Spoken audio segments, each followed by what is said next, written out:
Hello. Tell us your name again. Sure, my name is Matthew Wilcox. Great. And what year did you graduate? I graduated here in 2014. Great. I remember that. And where did you start after you graduated? Well, when I graduated, Kim Schroeder placed me at the MSU Archives to serve a practicum. And when I finished my degree, I asked if I could stay on part-time. So I was doing part-time work at the archives, and I was also doing AV support at Lansing Community College's West Campus. Nice. So you had a position, you had always wanted to do audiovisual archiving work. It was great, but then sort of searching for that full-time position, you were hanging on for that? That's right, yeah, and the work at LCC was really helpful too, because first of all, I was working mostly evenings there, and that when it was downtime, that allowed me the opportunity to work towards my library degree when it was slow. But also, because it was audiovisual support, I was learning a lot more about audiovisual equipment.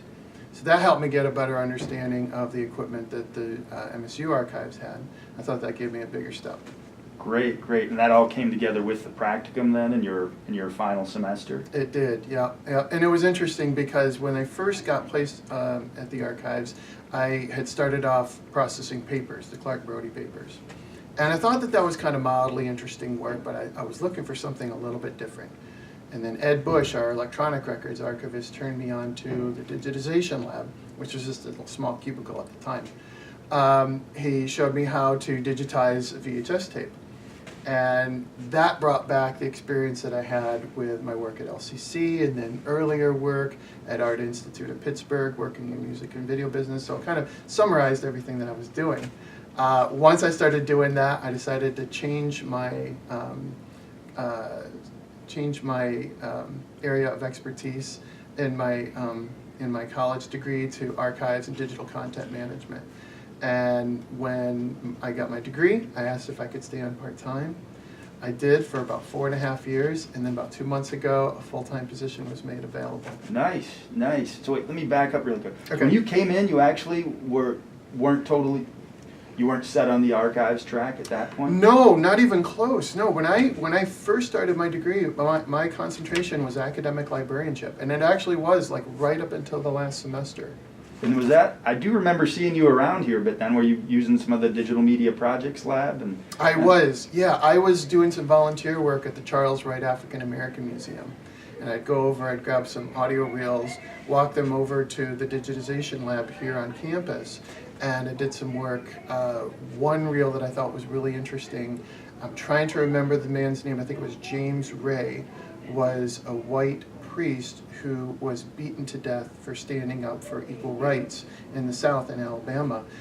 Martin Luther King gave his eulogy. Oh, wow. So I thought that was very powerful. That's very... So when you find works like that, I mean, that's what kind of gives you, the passion to want to be able to make this work accessible to the public. Absolutely. I mean, that's what it's about so much at the end of the day is pulling that stuff out of a dusty corner and doing the necessary work so the public can learn about it. And so tell us, it's really exciting.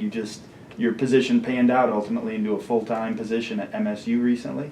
It did, and a lot of it was, finger crossing and leaps of faith, hoping and praying. But a few months ago, actually close to a year ago, MSU got a new university librarian, and one of his first big initiatives was to make the archive staff part of the library staff, which I thought made sense. I've seen that in a lot of university settings, they're usually part of like special collections or something like that. So he said, even though you'll be in your same physical location on the other end of campus, you're now part of the library team.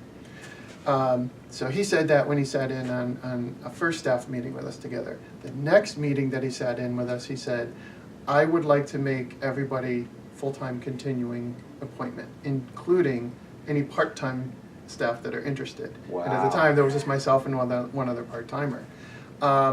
She declined because she has a husband that works full-time for the state. I couldn't raise my hand fast enough. Wow, it happens. And it happened, so everything just kind of, the planets aligned, so I thought it was great.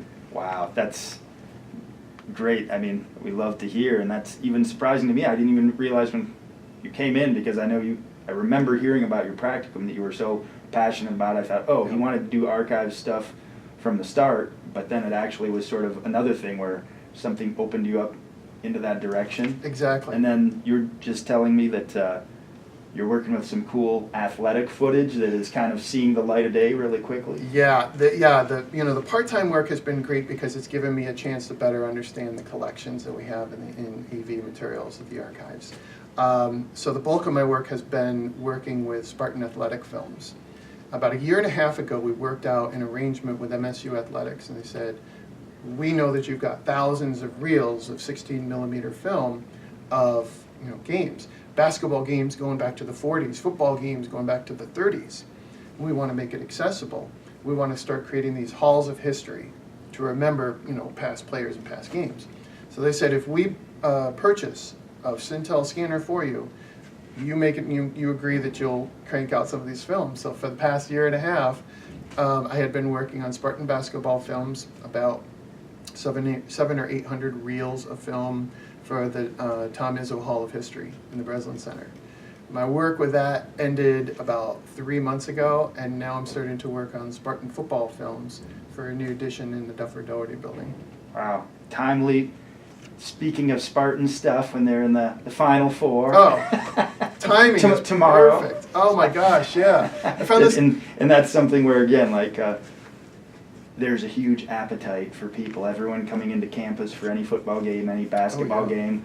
Love to see that stuff because it's so much the digital age to put it on screens, and gives people all the more reason to take a look, walk around. Exactly. Well, and you and I were talking about this. I mean, with Spartan basketball, not just the fact that this year's team has just made it to the Final Four. This is also the 40-year championship season for the 78-79 team. Magic Johnson and Greg Kelser and Judd Heathcote. So there's this huge interest in Spartan athletics right now. So it's kind of cool that we can finally make that footage available for everybody to see. Yeah, wow, that brings it back. It is I remember that year. Oh yeah. No, the 70s. 70s. So, and you're of course up in Lansing. You were just down in Detroit today, and you wanted to swing by to see if Kim Schroeder, yeah. I wanted to come down to see you as well. I wanted to come down and be able to give my thanks because Wayne State's where I finished my degree. I had been wanting to be a librarian for 20 years. When in 1999 I learned about a field of study called music librarianship, because I have a minor background in music. I was married at the time, and I told my wife then I really want to be a music librarian. I figured this out. We visited Indiana University. She took one look at the campus. She says, I love you, but I can't live here. And so I put it on the back burner, worked retail management for about 10 years, became a father, and all at the same time, my full-time work in retail management ended, and I learned I was going to be a dad. That's what lit the fire under me to start finally working towards my library degree. So I boom, boom, knocked out my BA, boom, boom, knocked out my MLIS, and then got placed at the MSU Archives. Wow. And 10 years later, here I am. Well, we're happy that you didn't go down to Indiana. I'm happy too. Indiana's great. But that's great. And and you took some classes with Professor Kim Schroeder. Were there any other professors you remember taking classes with? Most of my coursework was online, so I didn't actually get to meet my instructors, but I still liked coming down to the campus every chance I got. I had a data analytics class with Peter Hook. Yep. He was fantastic, and he was so patient with me, thank goodness. So, he was fantastic, and there were a lot of other great instructors as well. Cool. Yep. You were still in that distance where you could drive down if you wanted to do some stuff, as you mentioned, for the Digital Media Projects Lab, getting some volunteer work. Yeah. I know you were probably obviously busy juggling, family stuff and things. Mm-hmm. Were there any student organizations you had a chance to do stuff with, or?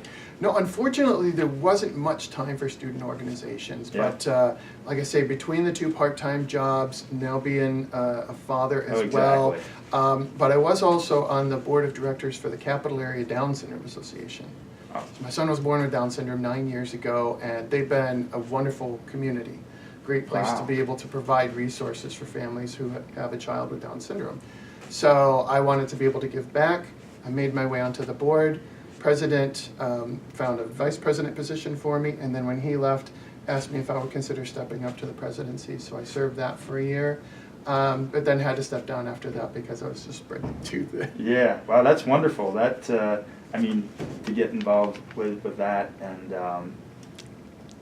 yeah, that, I mean, it's, I mean, to give you support. I mean, I very much support, and you know, balance it with everything else you do.